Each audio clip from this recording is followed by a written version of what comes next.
ইসলাম, যে ইসলাম এমন একটা ধর্ম, এই ইসলাম ধর্মর বাইরে কেউ যদি অন্য কিছু খোঁজাখুঁজি করে সেটা কখনো আল্লাহ গ্রহণ করবে না। সেটা যদি আমাদের প্রধানমন্ত্রী করে, প্রধানমন্ত্রীটাও করবে না। রাষ্ট্রপতি যদি করে, তারটাও করবে না। যদি দেশের সবচেয়ে বড় মুফতি করে, তারটাও করবে না। যদি আপনি করেন, আপনারটাও চলবে না। যদি আমি করি, আমারটাও চলবে না। কারোরটাই চলবে না। যে আজকে সারা বাংলাদেশে নেতৃত্ব চলে আপনাদের, সারা বাংলাদেশে আপনাদের নেতৃত্ব মানতে আমরা বাধ্য, কিন্তু মসজিদে চলে না কেন? মসজিদে তো আপনিই খতিব হবেন, আমি কেন হব? দেশের বৈরী পরিবেশের জন্য তখন আপনি এসে খুতবা দিবেন, আমি কেন দেব? কারণ আপনি তো দেশের নেতা, আপনি এসে খুতবা দিবেন। সারা পৃথিবী বাংলাদেশে আপনার নেতৃত্ব চলছে, তো দুনিয়ার সর্বোত্তম জায়গা কোনটা? ঠিক তো নাকি? মসজিদ না? তো সর্বোত্তম জায়গা আপনার নেতৃত্ব চলবে না কেন? চলবে, করেন আপনি, সে যোগ্যতা অর্জন করেন। لبيك اللهم لبيك لبيك لا شريك لك لبيك إن الحمد والنعمة لك والملك لا شريك لك.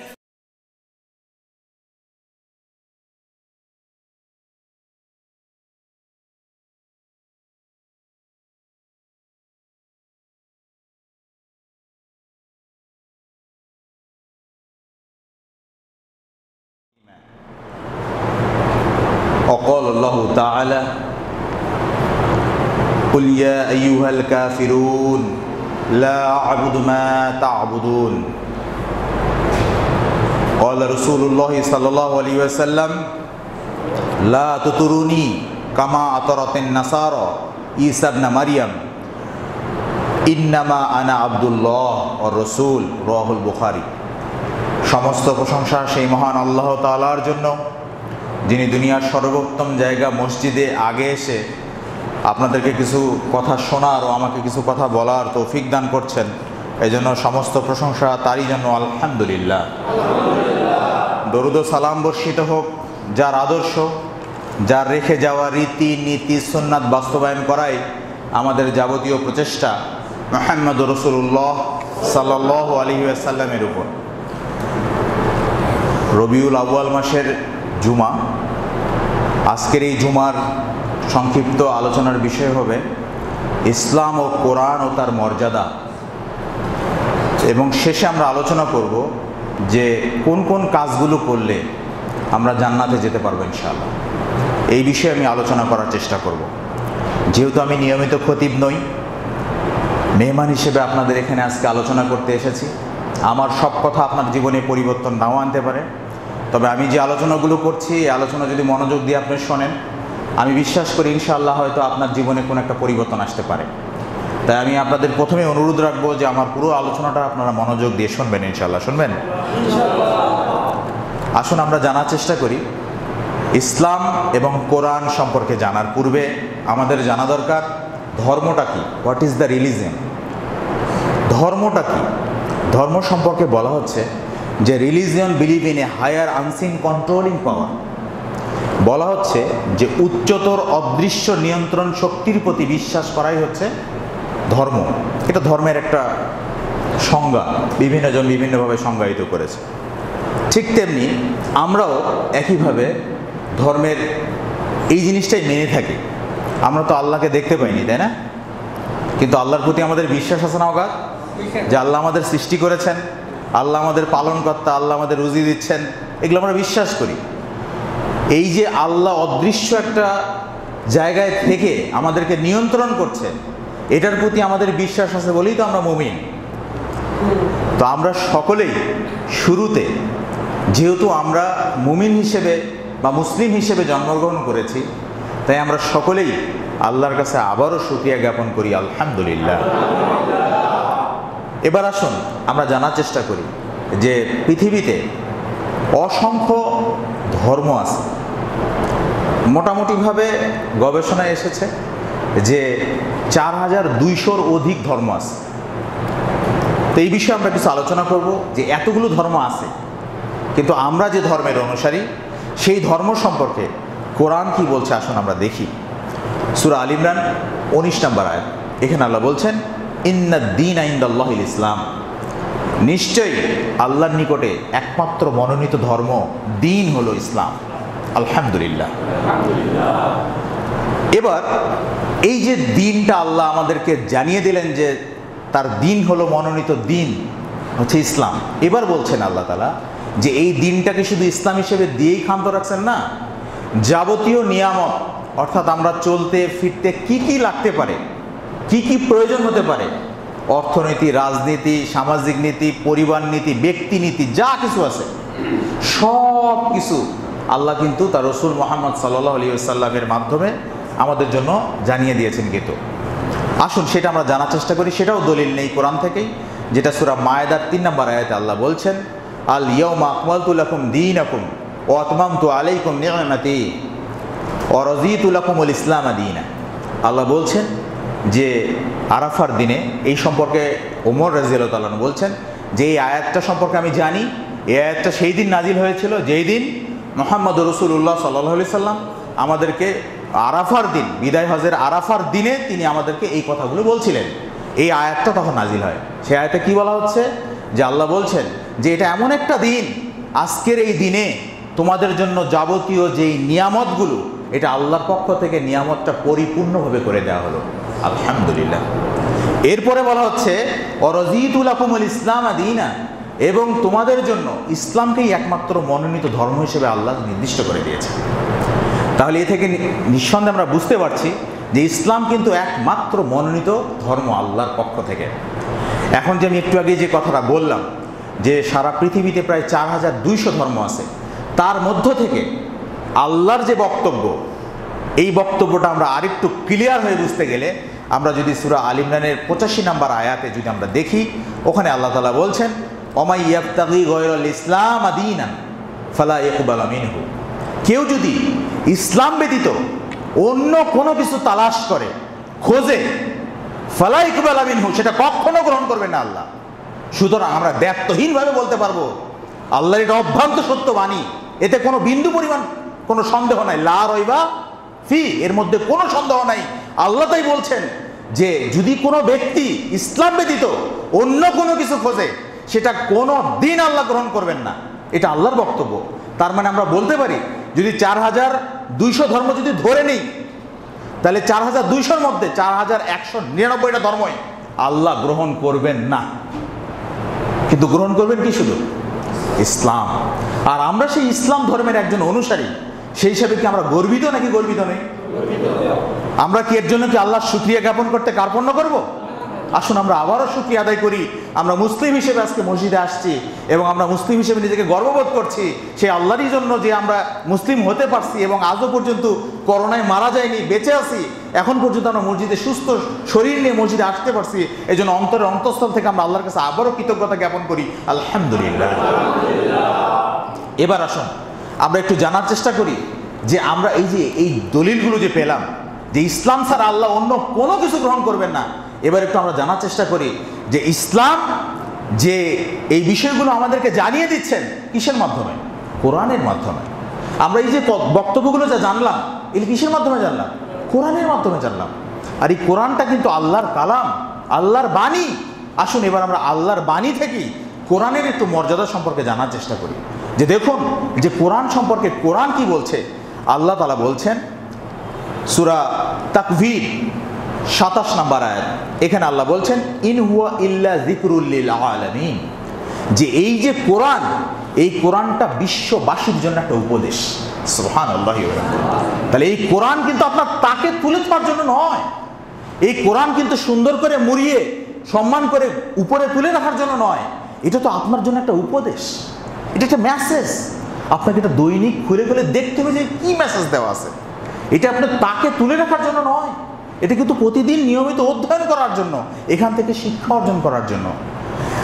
তাই আল্লাহ বলছেন যে এটা বিশ্ববাসীর জন্য এটা একটা উপদেশ। এবার আসুন আমরা আরেকটু জানার চেষ্টা করি। সূরা ওয়াকিয়ার 77 নম্বর আয়াতে আল্লাহ বলছেন যে ইন্নাহু লাকুরআনুন কারীম, নিশ্চয়ই কোরআন একটা সম্মানিত কোরআন, এটা একটা সম্মানিত কিতাব কোরআন। তাহলে এই যে সম্মানিত কোরআন, এই কোরআনের মর্যাদা কিন্তু আমাদের কাছে অনেক বেশি। এই কোরআন আসছে কিন্তু বিশ্ববাসীর জন্য, এটা শুধুমাত্র মুসলমানদের জন্য নয়। কারণ আমরা জানি যে আল্লাহ বলছেন যে শাহরু রমাজান আল্লাযী উনজিলা ফীহিল কোরআন হুদাল লিন-নাস। আল্লাহ কি বলছেন যে রমাজান এমন একটা মাস যে মাসে আল্লাহ কোরআন নাজিল করছেন। কিসের জন্য? হুদাল লিন-নাস, মানুষের হেদায়েতের জন্য। তার মানে শুধু মুসলমানের জন্য নয়, নট অনলি মুসলিম, এটা মানুষের হেদায়েতের জন্য আল্লাহ কোরআন নাজিল করছেন। তাহলে সেই কোরআনের মর্যাদা সম্পর্কে আমরা যা জানলাম, যা বুঝলাম, তাতে কি বোঝা যায় না যে এই কোরআনের মর্যাদা আসলে কত বেশি? আসুন এবার আমরা একটু জানার চেষ্টা করি যে এই কোরআনের মর্যাদা সম্পর্কে আল্লাহ তাআলা কি বলছেন। আল্লাহ বলছেন সূরা হাশরের 21 নম্বর আয়াতে আল্লাহ বলছেন, লাউ আনজালা হাযাল কোরআন আলা জাবাল। আল্লাহ যদি এই কোরআনকে কোনো পাহাড়ের, আলা জাবাল, বিষয়টা খেয়াল করেন, যদি পাহাড়ের উপরে নাজিল করতেন, তাহলে কি বলছেন যে লা রাআইতাহু খাশিয়াতান মুসাদ্দিয়ান মিন খাশিয়াতিল্লাহ। তাহলে তোমরা পাহাড়কে দেখতে, আল্লাহ বলছেন, তাহলে তোমরা পাহাড়কে দেখতে যে সেই পাহাড়টা বিনীত বিদীর্ণ হয়ে গেছে, বিনীত এবং বিদীর্ণ হয়ে আছে। তাহলে তোমরা পাহাড়কে দেখতে, আল্লাহর ভয়ে পাহাড় বিদীর্ণ হয়ে যাবে, বিনীত হয়ে যাবে। এই কথার দ্বারা কি বোঝা যায় যে কোরআন যদি পাহাড়ের উপরেও নাজিল করা হতো তাহলে পাহাড় এটার ভার নিতে পারতো না। সেখানে আমাদের খুব দুঃখ লাগলো সম্প্রতি যে ঘটনাটা আমরা দেখলাম, যে পাহাড়ের উপর আল্লাহর ঘোষণা যে পাহাড়ের উপরেও যদি রাখা হয় পাহাড় সেটার ভার নিতে পারবে না। আর সেখানে যদি কোনো ধর্মাবলম্বী সেখানে যদি তাদের পূজনীয় দেবতাদের পায়ের নিচে বা তার নিচে যদি আমাদের কোরআনকে রাখে, এটা কি আমাদের হৃদয়ের রক্তক্ষরণ হবে না?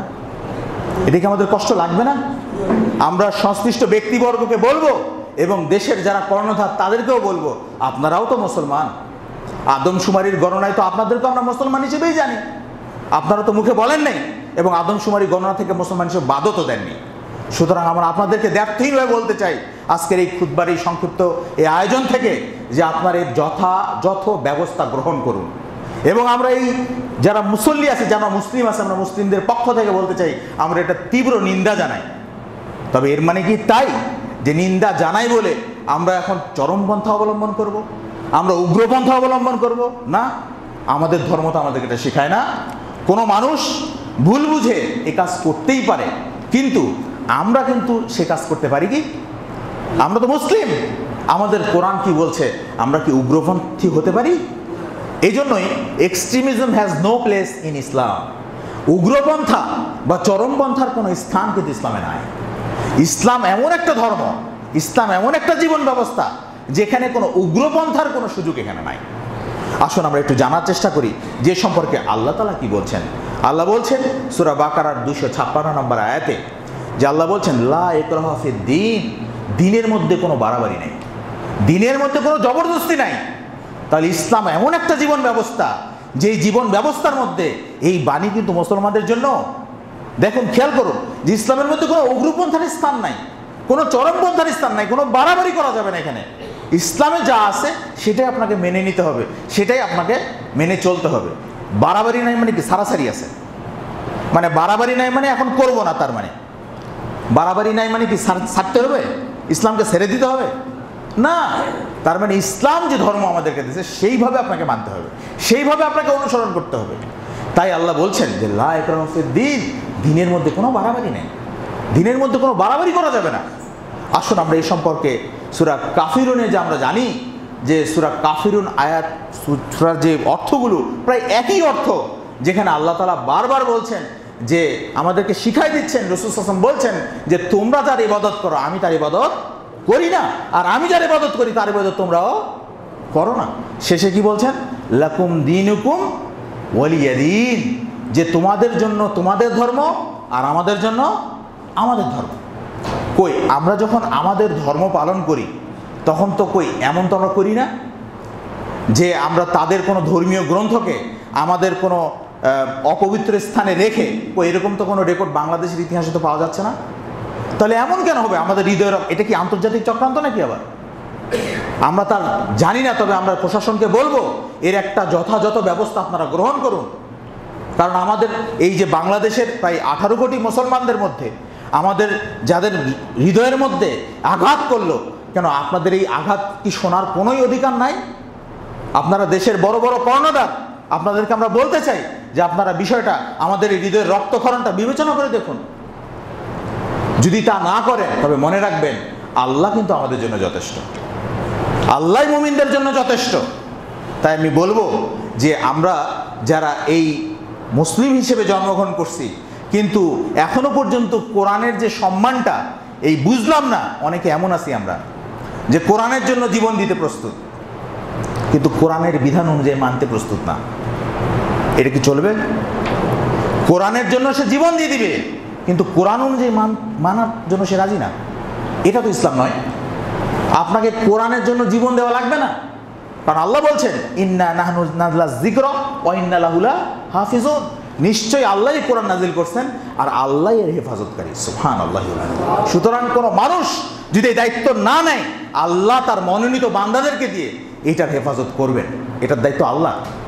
সুতরাং আমরা বলবো যে যারা আজকে আমরা মুসলিম হিসেবে, মুসলিম ঘরের সন্তান হিসেবে কোরআনকে সম্মান করতে শিখলাম না, কোরআনের প্রতি মর্যাদা দিতে শিখলাম না, তা আমি আপনাকে আমাকেই বলবো যারা আমরা দিতে পারছি না, তাহলে কি আমরা হতভাগা নই? যে যেই ঘরে আমরা মুসলিম হিসেবে জন্মগ্রহণ করলাম অথচ আমরা কোরআনের মর্যাদাটুকুই দিতে পারলাম না, তাহলে তো আমাদের জন্য মেসেজ। আজকে আপনারা আশ্চর্য হয়ে যাবেন যে আজকে যেই টেকনোলজিক্যাল যেই উদ্ভবগুলো হচ্ছে, এই উদ্ভবের কিন্তু উৎসটা কি? উৎসটাই কিন্তু কোরআন, উৎসটাই কিন্তু কোরআন থেকে তারা নিচ্ছে। তাহলে কোরআন যেই বিজ্ঞানময় যে একটা উৎস আমাদেরকে উপহার দিচ্ছে, সেই বিজ্ঞানময় উৎসে আপনি ঘরে বাদ দিয়ে আপনি পড়তে যাচ্ছেন সায়েন্সে। সায়েন্সে যে আপনি পড়ছেন যে কোরআন হাদিসে যা আছে এগুলো আসলে অনেক সেকেলে না, এটা তো নয়। এই কোরআন হাদিসে তো সেই রিসোর্সগুলোর কথা বলে দিচ্ছে। তাই আমরা বলবো এই কোরআনের সম্মান অনেক অনেক বেশি। তাই আমরা আসুন সকলেই মিলে এখান থেকে সংক্ষিপ্ত পরিসরে আজকের এই জুমার খুতবা থেকে এইটুকু অন্তত শিখে যাই, এইটুকু অন্তত মাথায় নিয়ে যাই যে কোরআনের জন্য আমরা অন্তত নিজেরা জেনে কোরআনকে মানার চেষ্টা করব। আমি একটা কথা প্রায় জায়গায় বলি, আজকে আমরা এখানে যারা অভিভাবক আছি তারা আপনাদের সন্তানকে, যদি আপনার সন্তান যদি ম্যাথমেটিক্স ভালো না পারে, যদি আপনার সন্তান যদি গণিত বিশেষ করে ইংলিশ ভালো না পারে, আপনার সন্তান যদি বায়োলজি ভালো না বোঝে, আপনার সন্তান যদি কেমিস্ট্রি ফিজিক্স ভালো না বোঝে, আপনি কি করেন? সেটা ভালো বোঝার জন্য আপনি একটা এক্সট্রা টিউটর দেন না? দেন কি না? যে ওই সাবজেক্টটাতে সে যেন আরো ভালো বুঝে, তার জন্য একটা আলাদা টিউটর দেন। কিন্তু কই আপনার ভিতরে কি এই অনুভব কোনোদিন আমরা দেখতে পাই না? কেন? যেই দিন বাংলাদেশে এই অনুভব হবে যে আমার সন্তানটা কোরআন পড়তে পারে না অথবা পড়তে পারে কিন্তু বুঝে না, তাহলে ওর জন্য এক্সট্রা একটা টিউটর দেওয়া লাগবে না? যেই কোরআনের শুরুতেই বলা আছে লা রাইবা ফি, এর মধ্যে কোনো ভুল নাই, সেই গ্রন্থটাই আপনি সন্তানকে দিলেন না। আর যখন সন্তান ইউনিভার্সিটিতে পড়তে যেয়ে যখন আপনার কথা শুনতেছে না, তখন আপনি বলতেছেন যে সন্তানটা আমার থেকে নষ্ট হয়ে গেল। না, নষ্ট তো আপনিই করলেন, এর জন্য তো আপনিই দায়ী। কারণ আপনি তাকে ইংরেজি শেখার জন্য আলাদা টিউটর দিলেন, ম্যাথ শেখার জন্য আলাদা টিউটর দিলেন, তো ওই কোরআন তো সে বুঝে না। আজকে দেখছেন না যে কোরআন না বুঝার কারণে একদল লোক কোরআন মেনেই জঙ্গি হয়ে যাচ্ছে, খারেজি হয়ে যাচ্ছে। কই, তাহলে আপনাকে বুঝতে হবে না যে এই কোরআনটা যদি আপনি ছোটবেলায় আপনার সন্তানকে যদি বুঝিয়ে দিয়ে তাকে যদি আপনি সমাজে ছেড়ে দেন, তাহলে এই সন্তানটা কি কখনো বিপদগামী হবে? আশা করা যায় হবে না ইনশাআল্লাহ।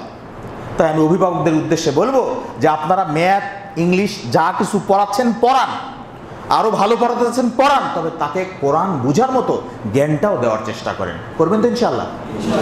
আল্লাহ আপনাদের করার তৌফিক দান করুন। এবার আসুন আমাদের ইসলাম ধর্মে যে ইবাদত বন্দেগীর ক্ষেত্রে, সেখানেও কোনো বাড়াবাড়ি নেই, ধার্মিকতার ক্ষেত্রেও কোনো বাড়াবাড়ি নেই। There is no place for excessive piety in Islam. Islam ধর্ম পালন করার ক্ষেত্রে কোনো ধার্মিক ব্যক্তি বেশি ধর্ম পালন করতে যাবে, এটা ইসলাম সমর্থন করে না। অতিরিক্ত ধার্মিকতা ইসলাম সমর্থন করে না। আসলে এই বিষয়ে আমরা দুটো দলিল নেওয়ার চেষ্টা করি। এক হলো যেটা বুখারী 5063 নম্বর হাদিস, তিনজন ব্যক্তি উম্মাহাতুল মুমিনিনদের কাছে এসে জিজ্ঞাসা করলেন যে আল্লাহ রসুলের ইবাদত বন্দেগী কেমন ছিল। তখন আল্লাহ রসুল বললেন, আল্লাহ রসুল স্ত্রীগণ বললেন যে আল্লাহ রসুল এই ইবাদত বন্দেগী করে। তিনজন ব্যক্তি ভাবলেন যে আল্লাহ রসুলের তো আগের গুনাহ পরের গুনাহ মাফ, তো তিনি যদি এত ইবাদত বন্দেগী করে তো আমাদেরকে এত কম ইবাদত করলে হবে?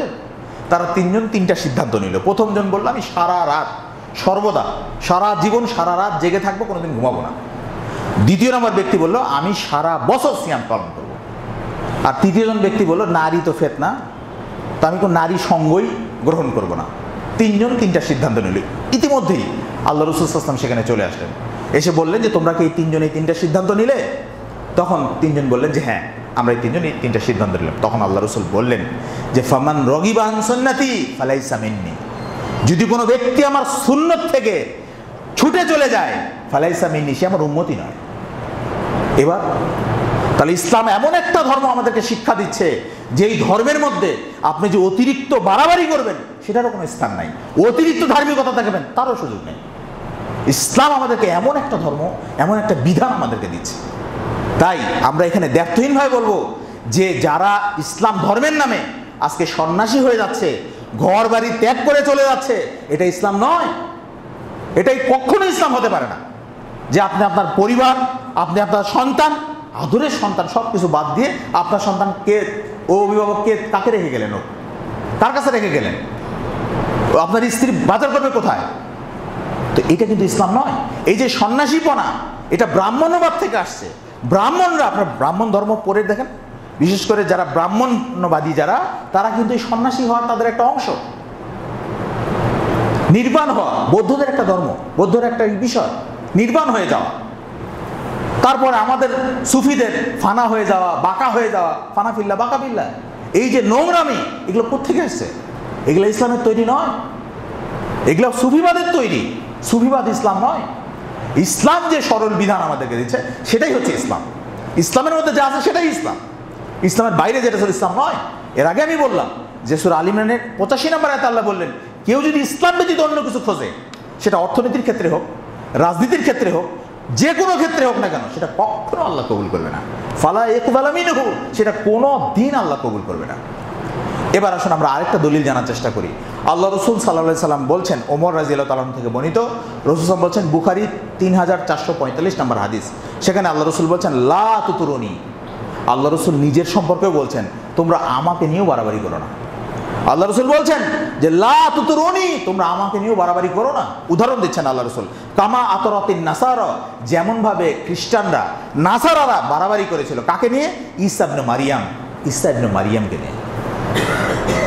আল্লাহ রসুল নিষেধ করে দিচ্ছেন যে তোমরা আমাকে নিয়েও বাড়াবাড়ি করো না। ধর্ম নিয়ে বাড়াবাড়ি করো না তো বললামই। আল্লাহ রসুল বললেন যে তোমরা ধার্মিকতা নিয়েও বাড়াবাড়ি করো না। এবার আল্লাহ রসুল বলছেন তোমরা আমাকে নিয়েও বাড়াবাড়ি করো না।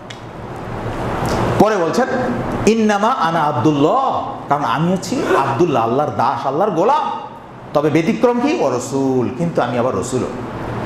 আমি ব্যতিক্রম, মানুষদের মধ্যে একটু ব্যতিক্রম আমি, কারণ আমার কাছে ওহী হতো আর তোমাদের কাছে হয় না, এই তো পার্থক্য। কিন্তু আল্লাহ রসুলও কি বান্দা।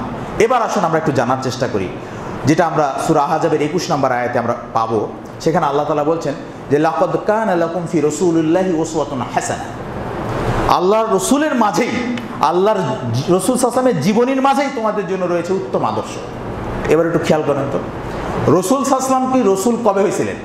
যখন জন্মগ্রহণ করেছিলেন তখন, নাকি 40 বছর বয়সে? বিষয়টা ভালো করে বুঝেন, কিন্তু আজকে কিন্তু এটা টপিক আছে কিন্তু, কারণ রবিউল আউয়াল মাস আসলেই তো একটা টপিক চলে আসে আমাদের। খতিবদের উপর একটা অপরিহার্য দায়িত্ব থাকে সেই বিষয়ে কিছু কথা বলার। এটা একটু খেয়াল করেন, এখানে রসুলের জীবনীর মাঝে উত্তম আদর্শ নিহিত আছে। তো রসুল কি যেদিন জন্মাইছিল সেদিন রসুল ছিল, নাকি 40 বছর বয়স হওয়ার পর? তখন 40 বছরের পর। তাহলে তিনি যখন জন্মগ্রহণ করলেন সেটা তো রসুল নন তিনি। তখন যখন 40 বছর হলেন তখন তো আল্লাহ তাকে ওহী করলেন হেরা পাহাড়ের গুহায়। এবার আপনার কাছে বোঝার চেষ্টা করেন, তাহলে রসুলের জন্মবার্ষিকীটা কি ইসলামের জন্য আদর্শ নাকি? বুঝতে পারেননি? রসুল সাল্লাল্লাহু আলাইহি ওয়াসাল্লাম কোন দিন জন্মগ্রহণ করলেন, এটা কি আদর্শ ইসলামের জন্য? ওই দিন তো তিনি রসুল নন। রসুল তো তিনি 40 বছর বয়সে, নবী এবং রসুল কত বছর বয়সে? 40 বছর বয়সে। কিন্তু আপনার জন্ম নিয়ে তো বাড়াবাড়ি কেন? আপনাকে সাইনবোর্ড লাগাতে কে অধিকার দিল এটা, যে সাইয়্যিদুল আইয়াদ শরীফ?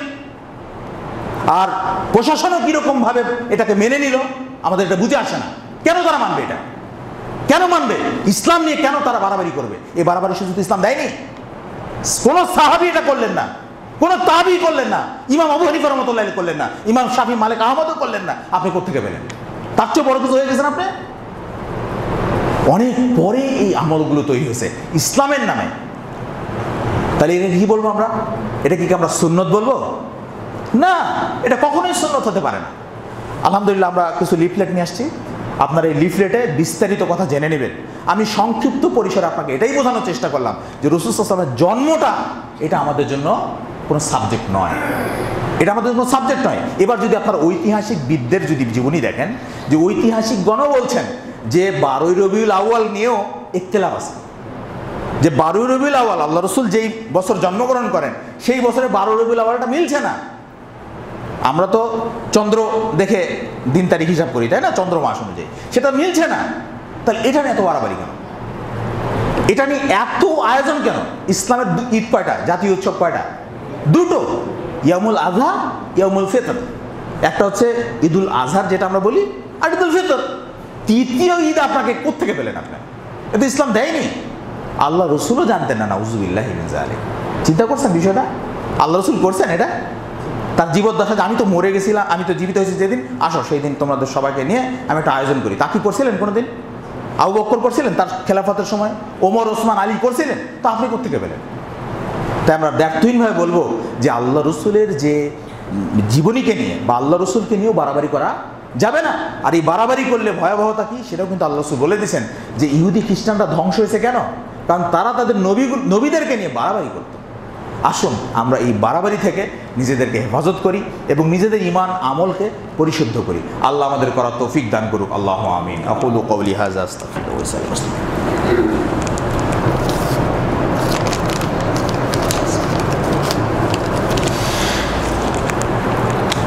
আলহামদুলিল্লাহি ওয়াহদা ওয়াসসালাতু ওয়াসসালামু আলা মান লা নাবিয়্যা বা'দা। আউযু বিল্লাহি মিনাশ শাইতানির রাজীম। বিসমিল্লাহির রহমানির রহিম। আল্লাহ তাআলা বলছেন, ওয়াকাযালিকা জাআলনাকুম উম্মাতান ওয়াসাতা লিতাকুনু শুহাদা আলান নাস। আসুন এবার আমরা জানার চেষ্টা করব এই খুতবায়। এতক্ষণ ধরে আমরা জানলাম ইসলাম, যে ইসলাম এমন একটা ধর্ম, এই ইসলাম ধর্মর বাইরে কেউ যদি অন্য কিছু খোঁজাখুঁজি করে সেটা কখনো আল্লাহ গ্রহণ করবে না। সেটা যদি আমাদের প্রধানমন্ত্রী করে, প্রধানমন্ত্রীটাও করবে না। রাষ্ট্রপতি যদি করে, তারটাও করবে না। যদি দেশের সবচেয়ে বড় মুফতি করে, তারটাও করবে না। যদি আপনি করেন, আপনারটাও চলবে না। যদি আমি করি, আমারটাও চলবে না। কারোরটাই চলবে না। কোনো অ্যালাউ নাই আপনার আমার। ইসলাম ব্যতীত অন্য কোনো কিছু খোঁজার কোনো অ্যালাউ নাই। খুব অবাক লাগে যে দেশের এত বড় বড় শিক্ষিত ব্যক্তিবর্গ তারা যদি আজকে কোরআন চর্চা করতো, আজকে দেশের যারা পার্লামেন্টের যারা মন্ত্রী এমপি তারা যদি কোরআন দিয়ে গবেষণা করে যদি দেখতো, যাচ্ছে দেখতো কীভাবে কোরআনে কোথায় কী বলা আছে। আজকে আমাদের ইসলামের একটা সবচেয়ে বড় অর্থনৈতিক আয়ের একটা খাত যাকাত, আজকে যাকাত আদায় হচ্ছে না। কিন্তু দেশের রেমিটেন্স বাড়ানোর জন্য এই যদি যাকাত আদায় করা হতো, এটা কিন্তু একটা বিশাল বড় কিন্তু আয়ের খাত ছিল না? এটা কে দিছে? ইসলাম দিছে আমাকে। কিন্তু আপনি তার খুঁজই রাখেন না, জানেনও না। যদি জিজ্ঞাসা করা হয় এক এক করে যে বলেন তো কি, বলতে পারবি না, তাও সন্দেহ। এই জন্য আমি প্রায় বলি, আমার একটা মাদ্রাসা আছে, এই মাদ্রাসায় আমরা যে পরিচালনা করছিলাম সেই পরিচালনার শুরু থেকে আমি একটা কথা বলে আসি, যে আজকে সারা বাংলাদেশে নেতৃত্ব চলে আপনাদের, সারা বাংলাদেশে আপনাদের নেতৃত্ব মানতে আমরা বাধ্য, কিন্তু মসজিদে চলে না কেন? মসজিদে তো আপনিই খতিব হবেন, আমি কেন হব? দেশের বৈরী পরিবেশের জন্য তখন আপনি এসে খুতবা দিবেন, আমি কেন দেব? কারণ আপনি তো দেশের নেতা, আপনি এসে খুতবা দিবেন। সারা পৃথিবী বাংলাদেশে আপনার নেতৃত্ব চলছে, তো দুনিয়ার সর্বোত্তম জায়গা কোনটা? ঠিক তো নাকি? মসজিদ না? তো সর্বোত্তম জায়গায় আপনার নেতৃত্ব চলবে না কেন? চলবে, করেন আপনি, সে যোগ্যতা অর্জন করেন, করে নেতৃত্ব দেন। কি রাজি আছেন ইনশাল্লাহ? এটা বুঝতে পারেননি ব্যাপারটা আপনারা? আমরা এই দেখতেভাবে বলতে চাই তাদেরকে যে আপনারা সারা বাংলাদেশে নেতৃত্ব দেওয়ার পাশাপাশি মসজিদগুলোতেও আপনারা দয়া করে নেতৃত্ব দেন। কারণ এটা উত্তম জায়গা, তো তারা মনে করে না উত্তম জায়গা, সম্মান করে, কিন্তু তারাও ইমাম সাহেবকে সম্মান করে সামনের দিকে এগিয়ে দিচ্ছে না। এখানে আপনার ওই সম্মান করা লাগবে না, আপনি এসে খুতবাটা দেন। কি পরিবর্তন আসবে না ইনশাল্লাহ? দেশের ইনশাল্লাহ পরিবর্তন আসবে।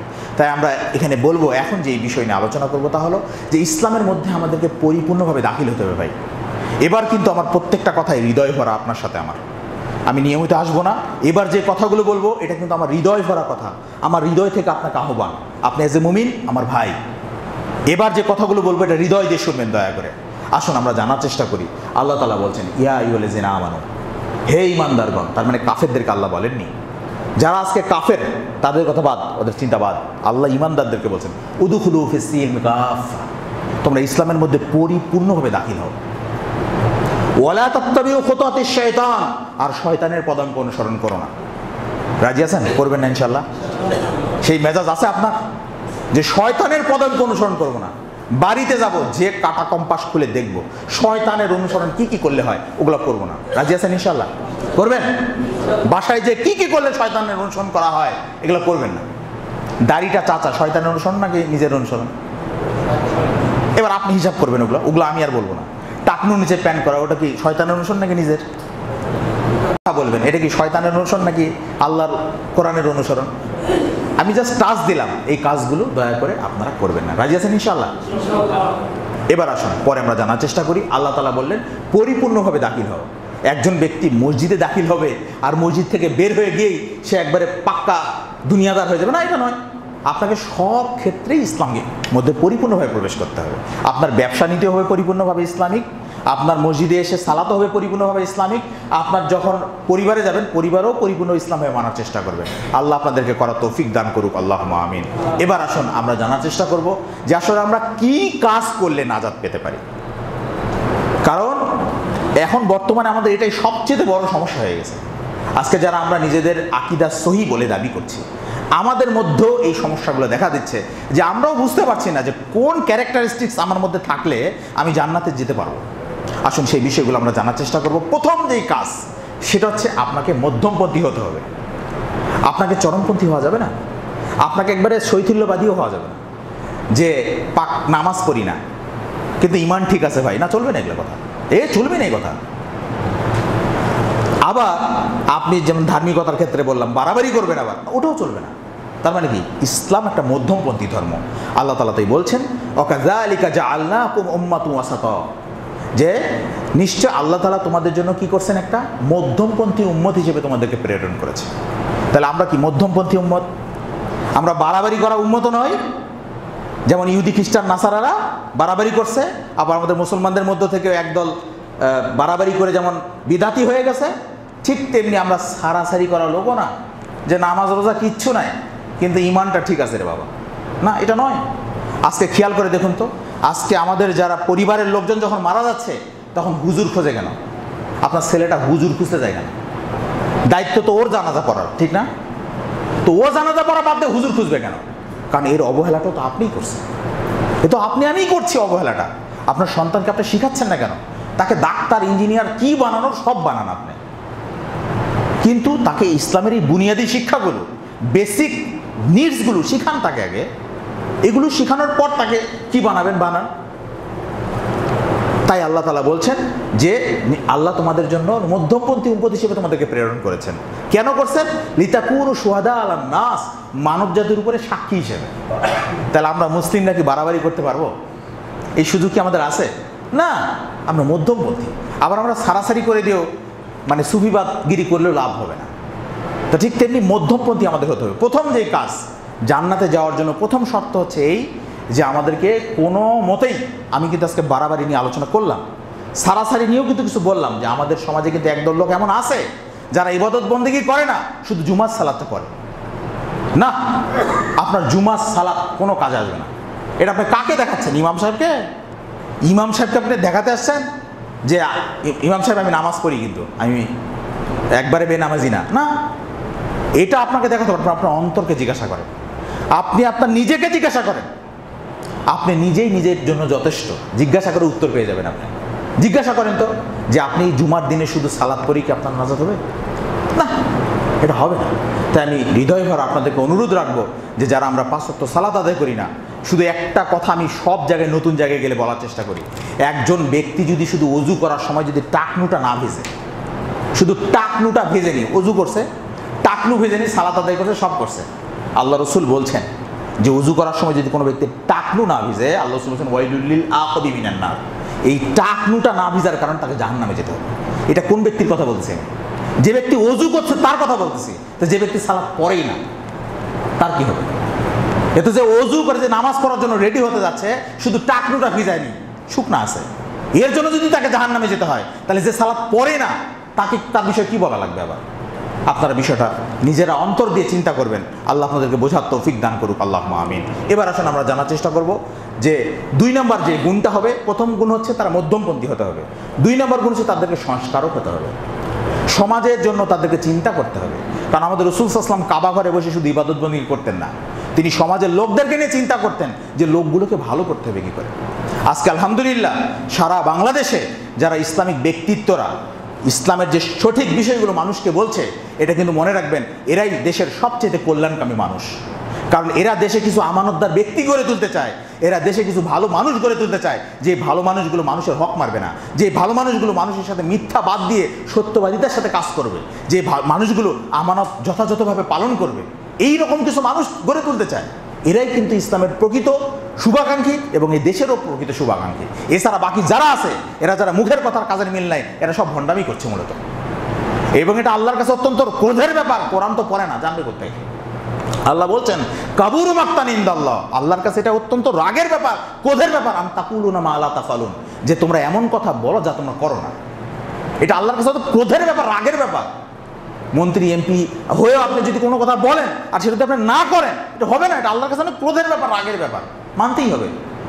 সূরা সফ 3 নম্বর আয়াত। আসুন তাহলে আমাদেরকে সংস্কারক হতে হবে, সমাজ নিয়ে চিন্তা করতে হবে।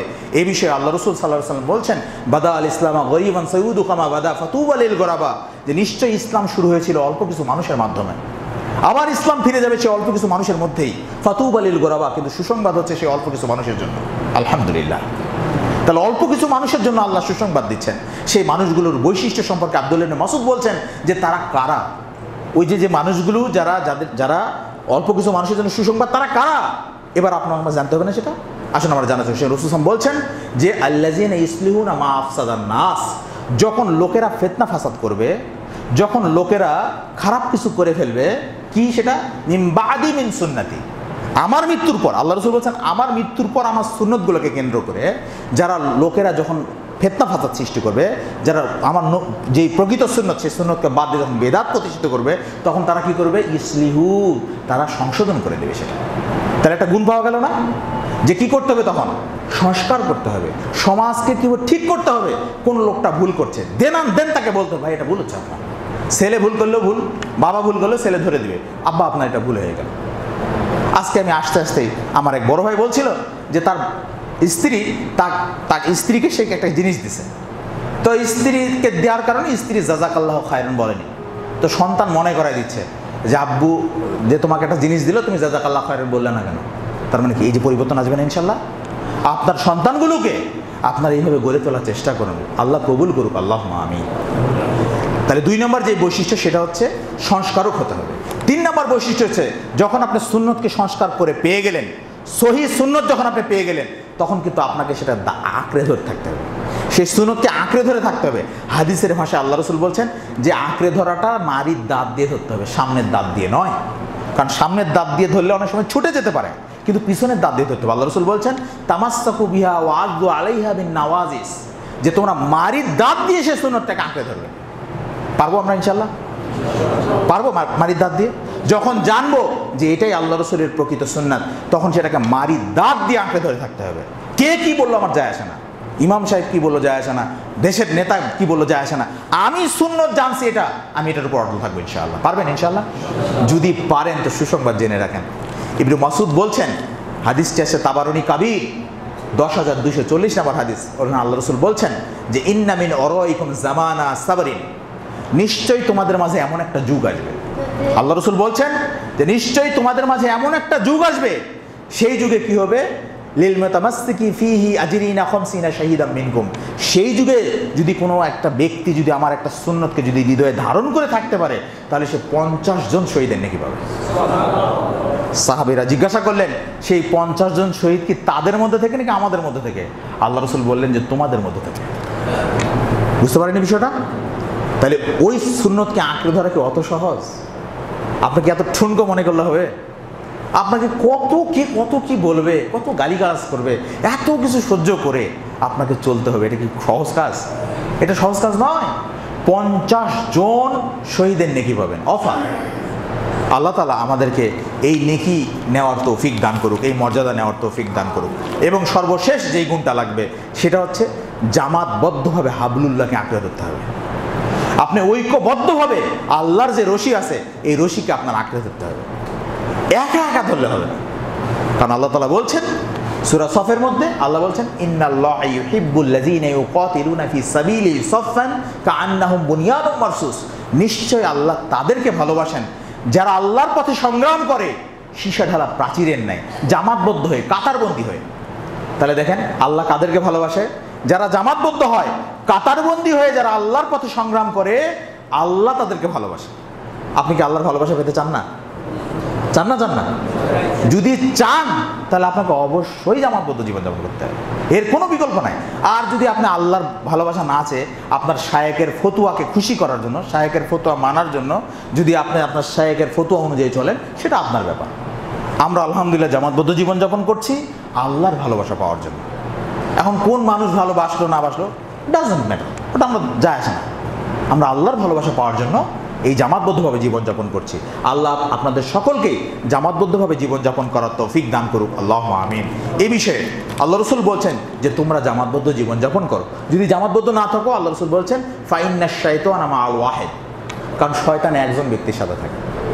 এটা শয়তান, আল্লাহ রসুল বলছেন শয়তান একজন মানুষের সাথে থাকে। এরপর বলছেন ওহুয়া মিনাল ইসনাইনি আবআদ, এবং দুইজন থেকে সে পৃথক হয়ে যায়। শয়তান দুজন দেখলেই সাইড কাটে। এরপর আল্লাহ রসুল বলছেন মান আরাদা বুহুবু হাতাল জান্নাহ, যদি কোনো ব্যক্তি জান্নাতের মধ্যস্থলে থাকতে চায় ফালইয়ালজামিল জামা, সে যেন জামাতবদ্ধ জীবনযাপন করে। তাহলে জান্নাতের মধ্যস্থলে থাকতে গেলে আপনাকে জামাতবদ্ধ জীবনযাপনের বিকল্প কিছু নাই। তিরমিজি 2165 নম্বর হাদিস। আল্লাহ তাআলা আমাদেরকে জামাতবদ্ধভাবে জীবনযাপন করার তৌফিক দান করুক, আল্লাহুম্মা আমিন। আজকের আলোচনা থেকে আমি আপনাদেরকে জাস্ট এই 4টা গুণের কথা বললাম, যে এই 4টা গুণ আমাদের হৃদয়ে যদি আমরা ধারণ করতে পারি, ইনশাআল্লাহ আমরা আল্লাহর যেই নিয়ামত ভরা জান্নাত, সেই জান্নাতে যেতে পারবো ইনশাআল্লাহ। তার 1 নম্বর হলো এই, আপনাকে অবশ্যই মধ্যপন্থী হতে হবে। 2 নম্বর হলো এই, আপনাকে সংস্কারক হতে হবে, সমাজ নিয়ে চিন্তা করতে হবে। 3 নম্বর হলো এই যে আপনাকে সুন্নতকে মারি দাঁত দিয়ে শক্ত করে আঁকড়ে ধরে থাকতে হবে।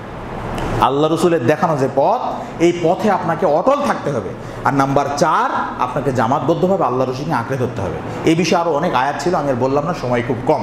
এবার আপনাদের সাথে আমার একটা সর্বশেষ কথা, টাটকা একটা অফার। আজকের আলোচনা থেকে এইটা নিয়ে আমরা ফিরবো ইনশাআল্লাহ। বাড়িতে যাব, লাঞ্চ করবো একটু পরে, আগে পরিবারের সদস্যদেরকে নিয়ে বসবো, এই আয়াতের উপর আজকে আমল করবো ইনশাআল্লাহ। এই আয়াতের উপর আমল করলে কী হবে জানেন? আপনার পূর্বের যে পাপগুলো আছে, এই পাপগুলো আল্লাহ ক্ষমা করে দেবে। আসুন আমরা দেখি। আল্লাহ বলছেন যে সূরা ফুরকানের 70 নম্বর আয়াত, ওখানে আল্লাহ বলছেন যে মান তাবা, যে ব্যক্তি তওবা করলো, করবেন তওবা করবেন। সবাই পাপ করছি না আমরা এখানে? প্রত্যেকেই পাপ করছি। কুল্লু ইবনে আদমা খাত্তান, প্রত্যেকটা আদম সন্তানই পাপী। এটা আল্লাহ রাসূলের হাদিস। তার মানে আমরা সবাই পাপী, কেউ ফেরেশতা না, তবে কেউ ইবলিসও নয়। নাকি ইবলিস নাকি আমরা? না, অতটাও পাপি না যে আল্লাহ ইবলিসের দোয়া আল্লাহ কবুল করেনি। করছে না করেনি? করছে। কিন্তু তাহলে আপনি তো কি নিজেকে ইবলিস মনে করেন? আপনার দোয়া কবুল করবে আল্লাহ। তাহলে আজকে এখান থেকে আসুন আমরা সবাই নিয়ত করি, যত পাপ করছি বিগত দিনে, এখানে এই মুহূর্তে এখনই তওবা করো, আর করবো না ইনশাল্লাহ। রাজি আছেন ইনশাল্লাহ? করবেন না ইনশাল্লাহ? যদি তওবা করি, এরপর বলছেন ও আমানা, তওবা করার পরে শিরিক মুক্ত ঈমান। আজকে বলছিলাম না, একটা শব্দ ব্যবহার করছিলাম যে বাড়িতে যে আপনারা কাঁটা কম্পাস দিয়ে মিলাবেন, যে কি করলে শিরিক হয়, কি করলে শিরিক হয়, এটা আপনাকে কাঁটা কম্পাসের মতো, যেমন আমরা জ্যামিতি করছি না, এই বাহুর দৈর্ঘ্য হলে এই বাহুর দৈর্ঘ্য মিলাই, এই কোণটা যা ওই কোণও তাই, মিলাইছি না আমরা? ওই রকমভাবে বাসায় এটা একটা হোমওয়ার্ক আপনাদের জন্য, যে আজকে আপনার জন্য একটা সাবজেক্ট, যে তওবা করলাম, এবার জানবো যে শিরিক কি করলে হয়, শিরিক করবো না, শিরিক মুক্ত ঈমান আনবো, পারবো ইনশাআল্লাহ?